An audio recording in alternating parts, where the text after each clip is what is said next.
يا الله يا رحمن يا رحيم يا كريم يا غفار يا حنان يا منان يا لطيف.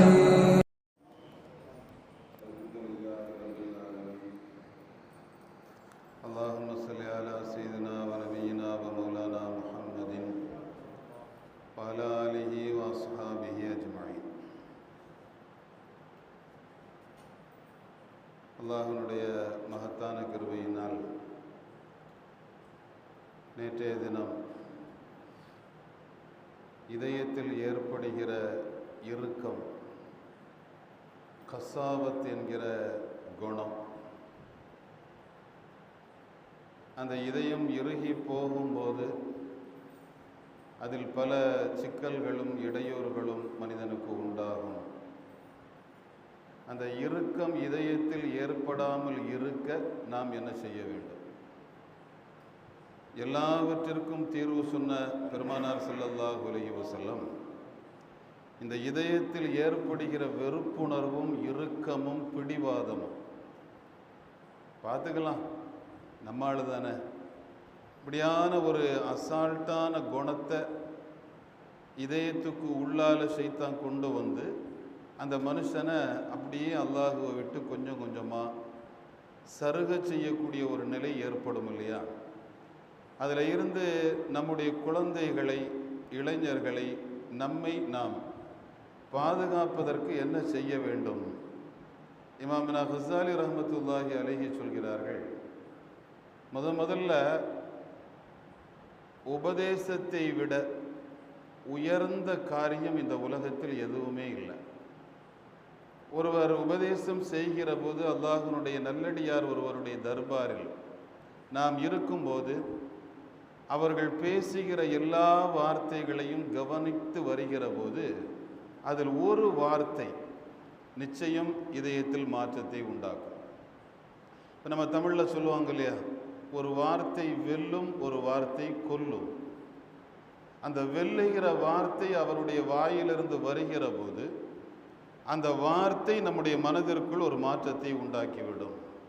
4 இமாம்களிலும் ரொம்ப சோதனைக்கு உள்ளே உட்படுத்தப்பட்டவர்கள் அஹ்மது பின் ஹம்பல் ரஹ்மத்துல்லாஹ். அவங்க காலத்தில் பல்வேறு சோதனைகளுக்கு உள்ளால் அவங்க நிர்பந்திக்கப்பட்டாங்க, சிறைச்சாலையில் அடைக்கப்பட்டாங்க. மன்னர் அழைத்து கசையடி கொடுத்தார். அந்த நாட்டு மன்னர் ஃபல்சஃபி தத்துவத்தை பின்பற்றுகிற காரணத்தால் குர்ஆன் மஹ்லூக் என்று நீ சொல்ல வேண்டும், சொல்லவில்லை என்றால் உங்களுக்கு கடுமையான தண்டனை கிடைக்கும் என்று பல முறை பயமுறுத்தாட்டினார். சிறையில் அடைச்சு பார்த்தாரு. கழுதையில் ஏற்றி கரும்புள்ளியும் செம்புள்ளியும் குத்தி அவமானப்படுத்தப்பட்டாங்க. பொதுமக்களுக்கு முன்னால் அந்த இமாம் நிறுத்தப்பட்டு சாட்டையால் அடிக்கப்பட்டாங்க. அவ்வளவு சித்திரவதைகளை ஏற்றும் கூட ஒரு வார்த்தை கூட அவங்க தன்னுடைய கொள்கையிலிருந்து மாறல்ல, பிசிறல்ல. பின்னால் ஒரு காலகட்டத்தில் அஹ்மது பின் ஹம்பல்கிட்ட கேட்கப்பட்டுச்சு, இவ்வளவு வைராக்கியம், பிடிவாதம், இத்தனை அடியும் உங்கள் மேலே விழுந்த பின்னாலும் கூட நீங்கள் அப்படியே ஒரு ஸ்டடியாக நின்னீங்க இல்லையா, அதுக்கு என்ன காரணம்னு கேட்கும்போது அஹ்மது பின் ஹம்பல் ரஹ்மத்துல்லாஹ் சொன்னாங்க, என்னை சிறைச்சாலையில் அடைத்திருக்கிற போது ஒரு கிராமப்புறத்து அரபி என்னை பார்க்க வந்தார். அந்த சிறை காவலர்களுக்கு தெரியாமல் அவர் என்னை பார்க்க வந்தார். பார்க்க வந்தவர் என் முன்னால் நின்று எனக்கு துவா செய்கிற மாதிரி ஒரு சில வார்த்தைகளை என் காதில் விழுற மாதிரி பேசினார். அப்படி பேசும்போது அவர் சொன்னார், அல் ஹக்கு மித்த ஷஹீதா, இந்த சத்தியம் உன்னை கொல்லுமே ஆனால் நீ ஷஹீதாகத்தான் இறந்து போவாய், கவலைப்படாத. இந்த சத்தியத்தை சொல்ற காரணத்தால இந்த சத்தியம் உங்களை கொல்லுமே ஆனால் நீங்க ஷஹீதாகத்தான் அல்லாஹ்விடத்தில் கணிக்கப்படுவீங்க. அதே நேரத்தில் வையின் இஷ்ட ஹமீதா, இதற்கு பின்னால ஜெயிலில் இருந்து நீங்க வெளியே வந்து வாழ்வீர்களேயானால் புகழப்படுகிற ஒரு வாழ்க்கை அல்லாஹ் உங்களுக்கு தருவான். அதனால லா தஹ்சன், கவலைப்படாதீங்க, அப்படின்னு இந்த வார்த்தையை அவர் சொன்னார் இல்லையா, கவ்வா கல்வி பிஹா, இந்த கலிமாவை கொண்டு அவர் என்னுடைய இதயத்திற்கு வலு சேர்த்து விட்டார். அந்த வார்த்தையை நான் ஒவ்வொரு நாளும் நினைப்பேன். மௌத்தா போனா கூட ஷஹீது, வாழ்ந்தா ஹமீது, மௌத்தா போனா ஷஹீது, வாழ்ந்தா ஹமீது, மௌத்தா போனா ஷஹீது, வாழ்ந்தா புகழப்படுவேன். இவ்வளவு ஒரு அற்புதமான ஒரு வார்த்தை இல்லையா? அந்த வார்த்தை எனக்குள் ஒரு பெரிய மாற்றத்தை தந்தது, என் இதயத்திற்கு பிடிமானத்தை கொடுத்தது. அஹ்மது பின் ஹம்பல் ரஹ்மத்துல்லாஹ் சொல்றாங்க. அதுபோல தான் பெருமானார் ஸல்லல்லாஹு அலைஹி வஸல்லம் நமக்கு நிறைய தர்பியத்துகளை தருவாங்க. அதில் ஒரு தர்பியத்து நபி அவர்கள் சொல்றாங்க, அதீபு தஆமக்கும் பிதிக்ரில்லா, உங்களுடைய சாப்பாட்டை, உங்களுடைய உணவை அல்லாஹ்வுடைய திக்ரு கொண்டு ஜீரணமாக்குங்கள். ரொம்ப அற்புதமான ஒரு வார்த்தை. உங்களுடைய உணவை அல்லாஹ்வுடைய திக்ரு கொண்டு அதை உருக செய்யுங்கள், ஜீரணமாக்குங்கள் என்று பெருமானார் ஸல்லல்லாஹு அலைஹி வஸல்லம் சொல்றாங்க. சாப்பிட்டுட்டு சவனப்பும் தேவையில்லை, அதுவும் தேவையில்லை, அல்லது இஞ்சி போட்ட சுலைமானியும் தேவையில்லை, எதுவும் தேவையில்லை. சாப்பிடும்போது திக்ர் இருந்தா போதும். அல்லாஹ்வுடைய ஞாபகத்தோட சாப்பாடுக்கு முன்னால் உட்காரும் போது எனக்கு வேளைக்கு ரப்பு கரெக்டாக கொடுக்குறான். ஆனால் சோமாலியாவில், போஸ்னியாவில், இன்ன பல நாடுகளில் 3 வேளையில் ஒரு காசு ஆகல. சாதாரணமாக போரில் பாதிக்கப்பட்ட அந்த நிலப்பரப்பில் தண்ணியை குடித்து, தண்ணியை கொண்டு நோன்பு வச்சு, தண்ணியை கொண்டு நோன்பு திறக்கிறாங்க. அந்த மக்களினுடைய நிலைகளை மனசுக்குள்ள ஓட விட்டோம்னாலே போதும். அந்த சாப்பாடை பார்த்த உடனே அல்ஹம்துலில்லாஹ், அல்லாஹ்வுக்கு எல்லா புகழும், ஹாதா மின் ஃபضل ரப்பி, இது என் ரப்பு போட்ட பிச்சை. எத்தனையோ பேருக்கு இல்லாமல் இருக்கும்போது எனக்கு தர்றானே அந்த உணர்வு கல்புக்குள்ள வரும்போது, அந்த சாப்பாடை சாப்பிடும்போது செல்லு பார்க்கணுங்கிற எண்ணம் வரவே வராது, அல்லது அதை பார்க்கணும் இதை பார்க்கணுங்கிற உணர்வு வரவே வராது. அங்கே உண்மையிலேயே அல்லாஹ்வுடைய திக்ரு, அல்லாஹ் என்கிற அந்த தாரக மந்திரம் மனசுக்குள்ள ஓடுகிற போது அந்த ஓட்டம் ஒன்று நோய்களை விட்டு மனிதனை பாதுகாக்கும். நம்முடைய குழந்தைங்க ஆரம்ப காலத்தில் நம்முடைய தாய்மார்கள் குழந்தைகளுக்கு உணவூட்டுகிற போதெல்லாம் இதைத்தான் கையில் எடுத்தாங்க. சாதாரணமாக சொல்லுவாங்க, ஹஸ்பி ரப்பி ஜல்லல்லா மாஃபி கல்பி கைருல்லா நூறு முஹம்மது சல்லல்லா லா இலாஹா இல்லல்லா, சாப்பிடுமா சாப்பிடு அப்படின்னு அந்த குழந்தைகளுக்கு வீரத்தை ஊட்டி தௌஹீதை சொல்லி கொடுத்து அந்த குழந்தைகளுக்கு உணவு கொடுத்துக்கிட்டே இருந்தாங்க. திப்பு சுல்தான் ரஹ்மத்துல்லாஹ் யுத்தத்திற்கு போயிருந்தாரு. ஸ்ரீரங்கப்பட்டணத்தில் இருந்து வெளியே போனாரு.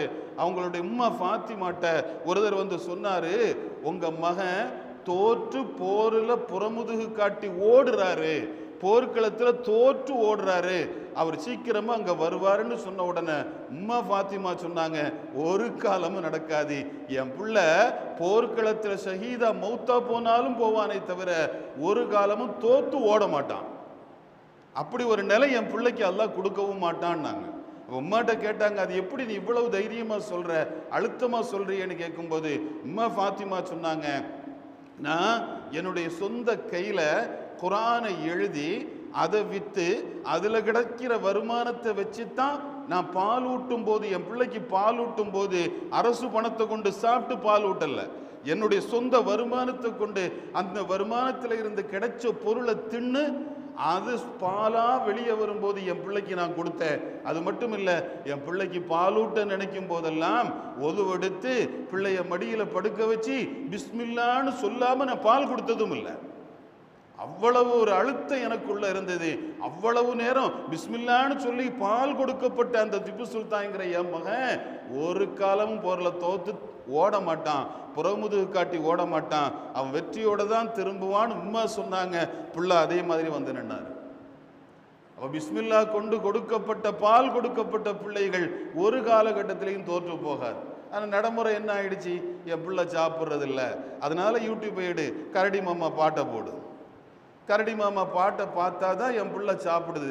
பிள்ளைக்கு கொஞ்சம் காலத்துக்கு பின்னால் கரடி குணம் வருது. எதை பார்த்தாலும் கீறி கிழிக்குது, அடித்து நொறுக்குது, சொல் பேச்சு கேட்க மாட்டேங்குது.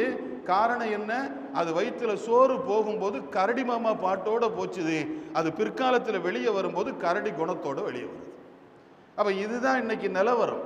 இப்போ இந்த நிலவரத்தில் இருந்து பிள்ளைங்களை நாம் மாற்றி எடுக்கணும்னா, 4 வயசு 5 வயசு நீங்க எல்லாம் பார்த்துருப்பீங்க. ஒரு குழந்தை 4 வயசு குழந்தை தூக்கு போட்டு மௌத்தா போச்சு. நம்ம முஸ்லீம் சமூகத்தில் உள்ள பிள்ளை தான். 4 வயசு பிள்ளைக்கு எப்படி தூக்கு போட தெரியும்? முதல்ல அதில் நாம் யோசிக்கணும். ஒரு 4 வயசு குழந்தைக்கு சாதிக்குன்னு அந்த பிள்ளைக்கு பேரு, அவனுக்கு எப்படி தூக்கு போட தெரியுது? ஆனால் பிள்ளை வந்து தூக்கு போட்டு மௌத்தா போகுது. என்ன காரணம்? அம்மா வந்து செல்ஃபோனை கையில் இருந்து பிடிங்கிட்டா. கேம் விளையாட செல்லு தரல. செல்லு தராததுனால 4 வயசு குழந்தை இந்த உலகத்தில் இருந்து தன்னுடைய உயிரை மாய்க்குது. இப்போ அந்த அளவுக்கு நிலவரம் கேவலமா ரொம்ப மோசமாக போயிருக்கு இல்லையா? என்ன காரணம்? அப்போ இந்த காரணங்கள் தான் பெருமானார் ஸல்லல்லாஹு அலைஹி வஸல்லம் மேலே ஒரே வார்த்தையில் சொல்லிட்டாங்க, உங்களுடைய குழந்தைகளை அல்லது உங்களுடைய உணவுகளை அல்லாஹ்வுடைய திக்ரு கொண்டு ஜீரணமாக்குங்கள். எந்த காலகட்டத்திலையும் என் பிள்ளை சாப்பிடல அதனால இந்த பாட்டு, என் பிள்ளை தூங்கல அதனால இந்த பாட்டு, அதில் பெருமை வேற இல்லை. அஜித்து, இந்த பிள்ளை இந்த பாட்டை போட்டால் தான் சாப்பிடுவோம், பட்டினி கிடக்கட்டுமே, அப்படியே அது சாப்பிட்டுக்கிட்டு கிடக்கட்டும், 2 நாளைக்கு கிடக்கட்டும், அழுதும் எல்லாம் பண்ணும். தானாக அழுத பிள்ளை என்ன செய்ய போகுது? பால் குடிக்க போகுது, சாப்பிட போகுது.